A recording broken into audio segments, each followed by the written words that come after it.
प्राचीन ग्रंथ कहते हैं कि हम सब इस विशाल जीवन सागर में सीपियों की तरह तैर रहे हैं। यद्यपि सब समान चेतना से जन्मे हैं, लेकिन कोई भी दो जीवन एक जैसे नहीं है। हम सब के जीवन कितने भी अलग हो, सब एक दूसरे पर आश्रित हैं और सबसे कुछ न कुछ सीखा जा सकता है।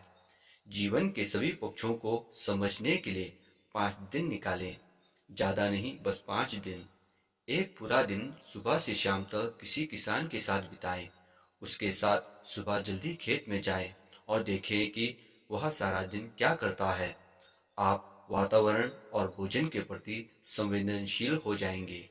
विश्व में भोजन का 1/3 हिस्सा बर्बाद किया जाता है और फेंक दिया जाता है। किसान के साथ पूरा दिन व्यतीत करने से आपको पता चलेगा कि भोजन उत्पन्न करने के लिए कितनी अधिक मेहनत और कितने संसाधनों का प्रयोग होता है। तब आप भोजन फेंकने से पहले 2 बार अवश्य सोचेंगे। एक दिन जेल में बिताए, परंतु बिना कोई अपराध किए। आपको अनुभव होगा कि जिन लोगों के ऊपर अपराधी का तकमा लगाकर जेल में डाल दिया गया है, वे प्रसिद्धि वंश या अज्ञानता वंश वहां पहुंचते हैं। जब क्रोध व्यक्ति को जकड़ लेता है तो उसका अपने पर कोई नियंत्रण नहीं रहता। यदि आप सबसे खतरनाक अपराधी से मिलेंगे तो वह भी यही कहेगा, मैंने ऐसा नहीं किया, मुझे कुछ हो गया था और मुझसे यह हो गया। यह स्पष्ट हो जाएगा कि प्रत्येक अपराधी के भीतर एक पंडित होता है जो सहायता की पुकार कर रहा है। आपके हृदय में करुणा जाग जाएगी। यदि आपके दिल में किसी के लिए घृणा है तो वह भी समाप्त हो जाएगी। तीसरे दिन एक विद्यालय के अध्यापक बन जाए, तब आपको पता चलेगा कि गुरु की आवश्यकता क्यों है। जीवन में आप जहाँ कहीं भी होते हो, वहाँ बहुत से लोगों की आप सहायता कर सकते हैं और मार्गदर्शन कर सकते हैं। यह भीतर गहराई से संतोष प्रदान करता है। ऐसा नहीं है कि जिनके लंबे बाल और दाढ़ी हो वही गुरु हो सकते हैं।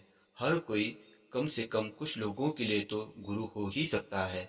आपको अध्यापक बनने के लिए किसी विशेष कौशल की आवश्यकता नहीं है, इसके लिए बस करुणा की आवश्यकता है। अध्यापक होने के नाते आप लोगों में करुणा का संचार कर सकते हैं। मुझे कुछ नहीं चाहिए, बस मेरे छात्र उन्नति करें, ऐसा निस्वार्थ प्रेम आपके जीवन में आ जाएगा। चौथा दिन किसी मानसिक चिकित्सा संस्थान में बिताए। पागल खाने में आपको कोई भी कुछ कहे, आपको कोई भी नाम लेकर बुलाए, आप इसका बुरा नहीं मानेंगे। एक दिन जब आप किसी जगह पर व्यतीत करेंगे जहां आपको कोई भी कुछ भी कहे, तब आपके अंदर यह हिम्मत आ जाएगी कि आप बिना उत्तेजित हुए किसी भी प्रकार की आलोचना सह लेंगे। न केवल बिना उत्तेजित हुए, बल्कि जो लोग आपकी आलोचना कर रहे हैं उनके प्रति आपके मन में सहानुभूति बढ़ जाएगी। हम छोटी छोटी बातों पर उत्तेजित हो जाते हैं। वह मेरे बारे में क्या सोचेगा, हम यह सब सोचकर हिल जाते हैं और एकदम अपनी प्रतिक्रिया दे बैठते हैं। आपके अंदर आलोचना करने और आलोचना सहने दोनों की शक्ति होनी चाहिए।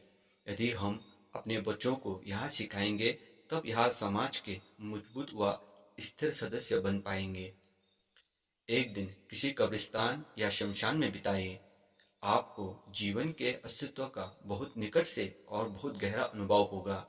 आपकी जो भी शिकायतें हैं सब समाप्त हो जाएगी। यह अनुभव कि मृत्यु किसी भी समय आ सकती है, आपके जीवन का परिप्रेक्ष्य हमेशा के लिए बदल जाएगा। केवल औपचारिक शिक्षा ही काफी नहीं है, पूर्ण शिक्षा के लिए जीवन के विभिन्न पक्षों को जानना आवश्यक है। जब हम जीवन के विभिन्न पक्षों को गौर से देखते हैं तो यह हमें केंद्रित और स्वयं में स्थिर बना देता है।